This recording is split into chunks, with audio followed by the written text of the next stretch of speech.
Mula sa pinakamalawak na newsroom sa buong Pilipinas. Ito ang Radyo Pilipinas News Update. Masobra 1,400 nga mga mayors nagpartisipar sa 2025 LMP General Assembly.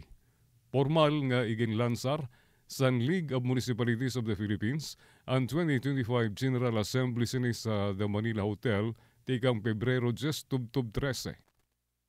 Masobra 1,400 nga mga hepe ehekutibo tikang sa iba-iba nga mga LGU sa nasod ang ginalauman nga nagtambong agud talakayon ang mga usapin sa pamamahala, pagpabilin sa kauswagan ngan karig-on sa ekonomiya. May tema nga pamana ng pamumuno matatag na kinabukasan, pagkakaisa ng mga pinuno para sa pambansang kaunlaran. Panuyo sa meeting nga isubay ang mga estratehiya sa mga LGUs sa national nga panuyo para sa pag-uswag. Yan ang lang Pebrero 12, magkikig-meeting si Pangulo Ferdinand R. Marcos Jr. sa mga mayors pinagi sa President's Hour kundi tatalakayon niya ang suporta sa Malacanang sa pagpapakusog sa lokal nga pamamahala. Panuyo sang katitirok nga tagan sa poder ang aton mga hepe ehekutibo sa pinaagi san makabag-o nga epektibo nga solusyon estratiko nga pakigbuligay nga pinakamausay nga gawi sa pamamahala.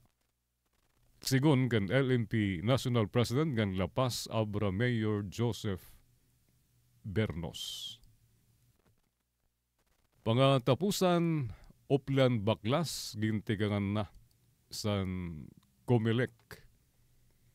Formal na nga gintigangan san Comelec ang ira Oplan Baklas o crackdown kontra sa illegal campaign materials sa mga kandidato banda alas 4 san kaagahon kakulup nga adlaw.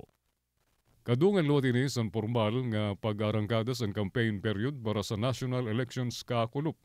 Mismo sa Comelec Chairman George Erwin Garcia. Nga iba pang opisyal san Comelec ang nanguna sa operasyon nga ginhimo sa Tondo, Manila. Sigun kan Garcia, ini ang dako nga simbolismo nga ini para sa bugos nga nasod agud ipakita sa mga kandidato. Sa mga political parties nga sa mga masunod nga adlaw, kung magsabit sira dito sa mga lugar nga diri angay nira pagkabitan, tatanggalon san Comelec. Aminado naman si Garcia nga diri nira pwede kuwaon ang mga campaign materials nga nakapaskin sa private properties tungod kay ini ang protektado san katungod sa mismo tag-iya sa nasabi nga propriedad. Amad to naton news update, Gina Vilon, iutag notisya. Mula sa